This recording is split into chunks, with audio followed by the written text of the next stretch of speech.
नमस्कार, मैं विनय वर्मा और आप मुझे कुंडली रहस्य चैनल पर देख रहे हैं।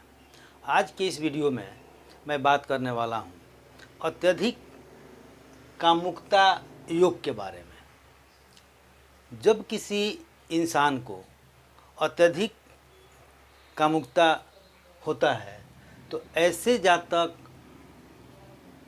बहुतों से अवैध प्रेम करते हैं, संबंध बनाते हैं।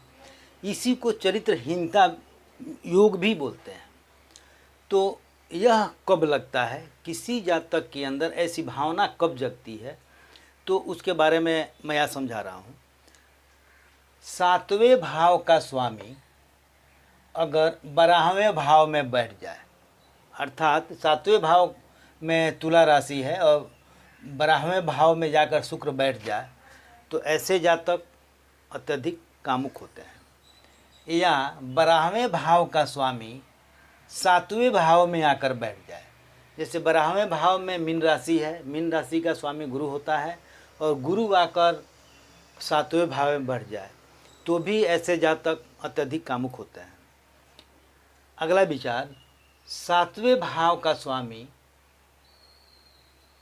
अगर एक साथ 12वें भाव के स्वामी के साथ हो जाए, अर्थात 7वें भाव का स्वामी और 12वें भाव का स्वामी जब एक साथ इकट्ठे हो जाते हैं तो भी अत्यधिक कामुकता का योग बनता है।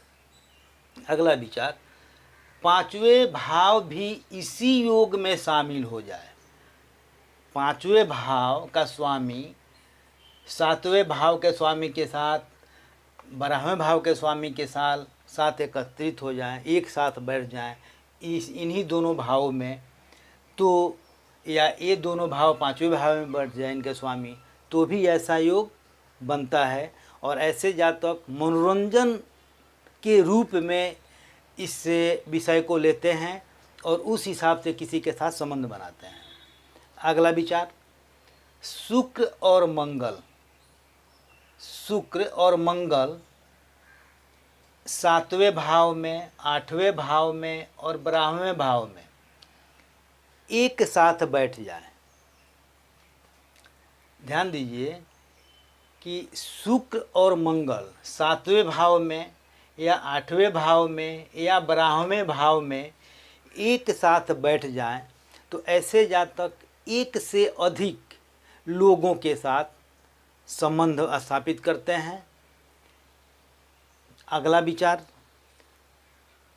तुला और वृष लग्न अगर बनता हो, तुला लग्न हो या वृष लग्न हो, और नवमांश अगर शनि का योग हो, तो यह योग और प्रबल हो जाता है। ऐसे जातक निश्चित रूप से ही अवैध संबंध बनाते हैं।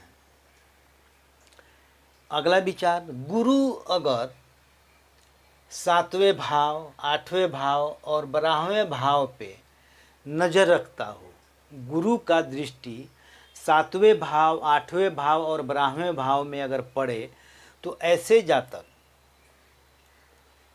अवैध संबंध तो बनाते हैं, अनैतिक काम तो करते हैं, लेकिन वह लोगों के नज़र से बचे रहते हैं। अर्थात उनके हर क्रिया, वह कर्म छुपे रहते हैं, वह बदनाम नहीं होते हैं। ऐसे योग होने पर, ये जो अभी तक मैं योग बताया, ऐसे योग होने पर लड़का हो या लड़की हो, दोनों आपस में शारीरिक संबंध स्थापित करते हैं और उसके लिए बेकरार रहते हैं। इस तरह का योग जो होता है, यह जब ऐसी कुंडली में इस तरह के ग्रह बैठे हैं, इस भाव में बैठे हैं जो मैं अभी बताया, तो ऐसा योग बनता है। यह योग एक तरह से देखा जाए तो शोध पे आधारित है और निश्चित रूप से 100% ऐसा होता ही है। हर जातक खुद अपना कुंडली खुद देख लें, एक मनोरंजन के ख्याल से या फिर उस पर विचार करने के ख्याल से उसको जानना चाहिए। जानकर और इस योग के बारे में समझना चाहिए, ये अच्छी बात है। तो आज का मेरा यह वीडियो नवयुवक के लिए, हर व्यक्ति के लिए है। आप मेरे इस वीडियो से बने रहें, मेरे वीडियो को शेयर करें ताकि हर जातक मेरे इस वीडियो का लाभ उठा सकें। मेरे चैनल को सब्सक्राइब करें। जय माता जी।